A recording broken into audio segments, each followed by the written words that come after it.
Thank you for tuning in to Words of Woods. I'm your host, T. Woods. My guest today is a touring DJ. He's well known in the Ohio area. He's DJ for parties, clubs, and many other events. We got DJ Major Key in the building. What's going on? How you doing, man? I'm good, man. How you? Appreciate Doing it. pretty good, man. Pleasure to have you here today on Words of Woods. So how'd you come up with the name DJ Major Key? Where did the name originate from? How'd you get it? Honestly, so a lot of people call me Key because my name is Keegan. So a lot of people call me Key, but my mentor, he was just like, he's gonna call you Major Key. Like, it was like stuck with it. It was a wave, and everybody called me either Major. They call me Key now. They're both, it just sticks. Who's your mentor? DJ Big Al. He's from Dayton. That's who really taught me how to DJ for real. That's like he got me in the clubs and all my events for real and put me on. So that's the big bro. That's dope, man. Yeah. Definitely good to have a mentor for sure. Yeah, so you for sure. explained he's from Dayton. You're from Dayton as well. Yeah, for sure. Explain growing up, in the Dayton area, and how's that for you? Dayton cool. You stay out the way. You don't gotta really worry about nothing. I grew up in like the west side of Dayton. I went to high school at CJ, and then I graduated from Ponance. But I mean, Dayton was cool. You gotta find a hustle out here. You can't just sit around and wait for money. Yeah, definitely. Do you still live in the Dayton area? Nah, I just moved. I live in Cincinnati now. So Okay. Why Cincy? It's a lot of money down there, man. It's a lot of business, and Dayton. If it's nothing really going on, you gotta make something down there. It's something always popping, So it was a good move, nice little business move, little year move. So between Dayton and Cincy, which one do you like more? I mean, I know you came from Dayton. I know you got plenty of love for Dayton, but Yeah. If you had to choose Dayton or Cincy, well, obviously you already made that decision. I mean, it's right now. Like I always come back to Dayton. Ain't nothing wrong with Dayton. It's just we just need more things out here to do. But I don't know if I can choose between Cincinnati and Dayton, man. Cincinnati, cool right now, but I'm gonna always be Dayton, solid for sure. For sure. So you live in Cincy now, but I know that's probably somewhere you wouldn't want to live at, for the rest of your life. Where's somewhere you could see yourself living? So like I'm only trying to be in Cincinnati for like a year, and then I'm trying to go down to Dallas. It's a lot of opportunity down there. It's a bigger market, and I got a lot of plugs down there. So Dallas is probably like my next move, probably like in another year. Definitely got love from Texas. All right, so you're a DJ. Mm-hmm. Can you remember the very first gig that you ever had? Yeah, for sure. The very first gig I ever had, it was at Plush Strip Club, and it was New Year's. How old were you? I was 22, 21. No, I was 22. Yeah, I'm 22.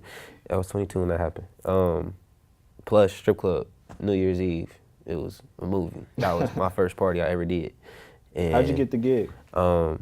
Big Al, DJ Big Al was him, and then promoters from Dayton, HB Hardbody ENT, they pretty much threw all the big events, and they put me on. It was him, this guy named Flyboy from Dayton, his promoter. They put me on for real. That's how I got it really going, got things going in the city. That's what's up. So you had your first gig. When was the very first moment that you knew that you wanted to be a DJ? I think it was when they had brought somebody today, and it was an artist. I believe it was Lucci, and I just opened up. I didn't really headline it, but just being there and like seeing how people react to like a person during music.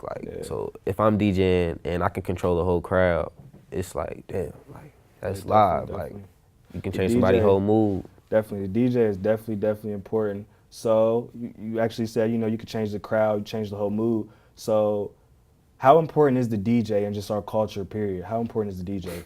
People sleep on the DJ, man. It's very important. Without a DJ, you don't got no party. Who else gonna play music? Definitely. You can be an aux DJ, but that ain't gonna get you too far. Like, music makes people move, man. You can't go to a party without no music. So DJ is very critical in any situation when it comes to partying or an event.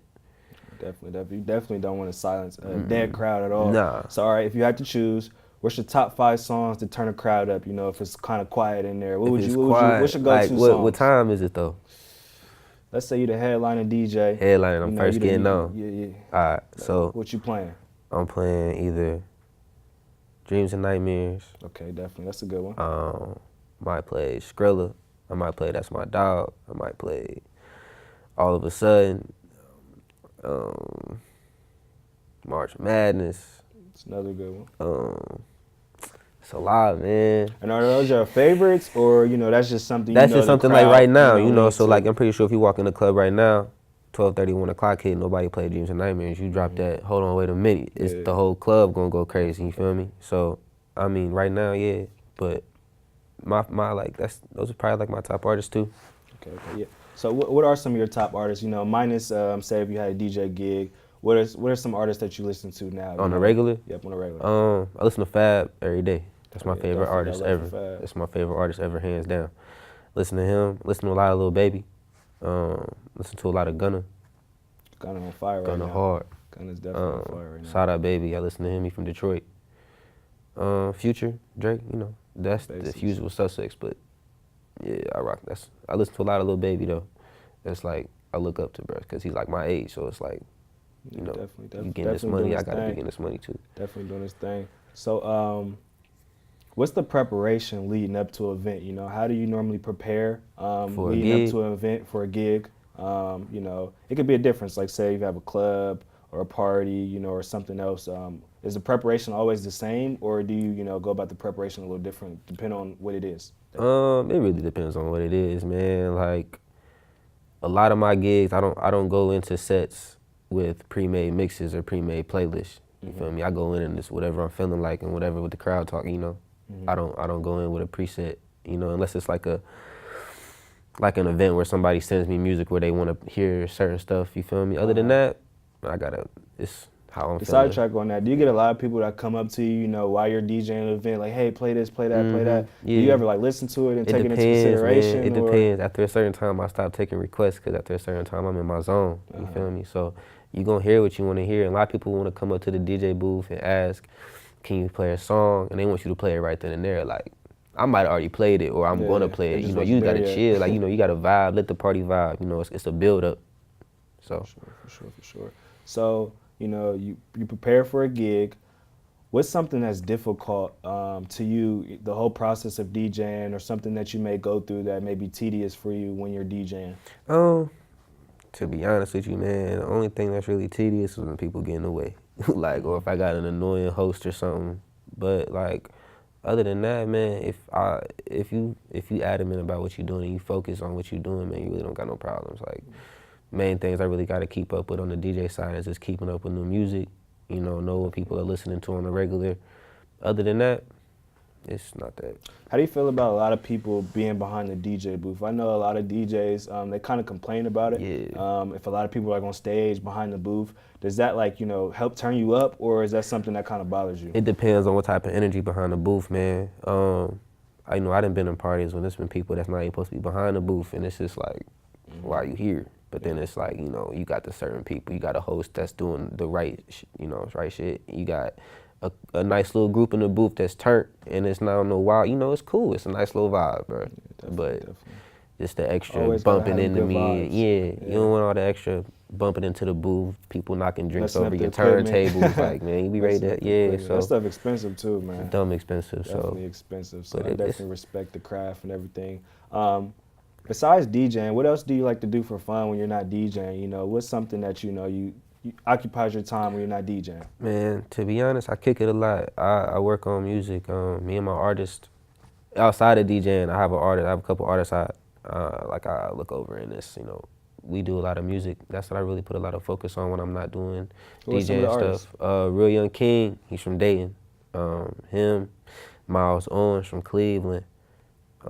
I work with this dude named Stan Sono, he's from Cleveland too.